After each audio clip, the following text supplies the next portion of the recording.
and welcome to Rawr Reviews. I'm Andrew Jenson here with Claire Whitley, Bradley Burgess, and Aleya Ericson. This week we saw Jupiter Ascending, the latest film from the Wachowskis, who also gave us the Matrix trilogy. The story follows Mila Kunis as Jupiter Jones, a toilet swabber who, according to the stars, is destined for great things. And how could she not be destined for greatness with a name like that? She realizes her destiny when Cain, a genetically engineered ex-military dog-bird-human hybrid, saves her from certain death. And the game is on to stop the villains from killing her, as well as harvesting the inhabitants of Earth. If that doesn't sound like Oscar-worthy material, I don't know what does. I'm just gonna say it out loud. 2 out of 10 for me. This movie is like the prime example of how not to make a movie. The dialogue is pure, just pretty much exposition pouring out from the characters. That's all it ever really was, and just the way that the characters interact, I didn't really understand who Jupiter Jones was as a character. She was just kind of bland. She was sort of like a really bland version of Keanu Reeves, and that's impressive for this movie. I don't know.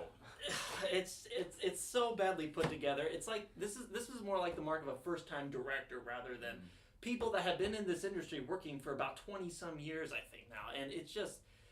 I couldn't help myself. This is such a terrible movie. Well, the pacing was so off because I don't think it was all exposition, but like the first third of the movie was decent. You know, they're kind of kickstarting the plot, and then it's like they should almost hold up a sign. And now for the exposition. Yes.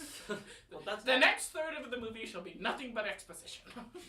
And then, they don't even talk. There was that one moment where Sean Bean's in this movie and just he doesn't die. Which is God forbid. Nice. God forbid Sean Bean doesn't die. That earns like a few stars. But literally, there was a point where you see Cain and he's looking at not Jupiter Jones, but the planet Jupiter, where Jupiter Jones is, and he's just looking at it. They're separated. Mila Kunis and him are separated, and you can see it in his eyes. He's wanting to go down there, and Sean Bean literally comes up to him and pretty much explains his character motivations. I know you can't say this, but I'll say it for you. You are this guy. This is what you have to do. This is why you need to go back down there and get it. Like, that's not how you make a film. Stop! Please! Sean Bean needed another minute on screen. Yes.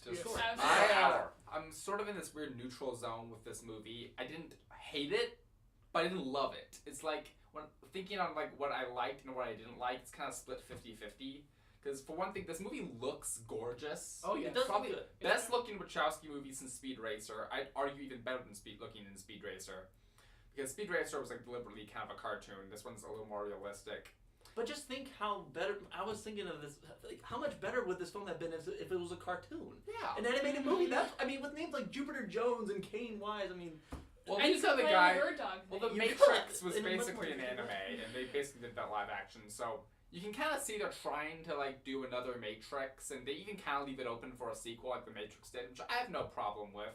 But if you're gonna do that, I feel like their first movie has to be really, really really strong and satisfying. And I didn't think it was like that for me.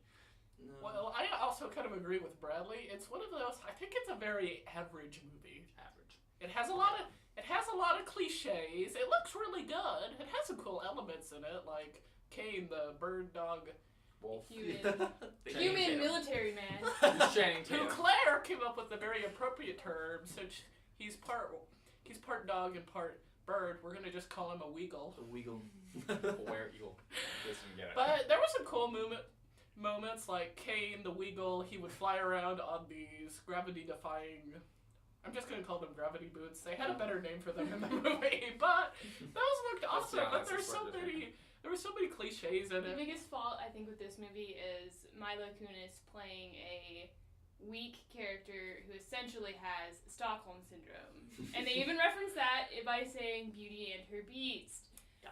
But I just think at the very end, when she is, stronger and, beating up Eddie Redmayne, I feel like that should have been more of what she was like. Because she is this really strong character. She has all of these great traits to be a strong character.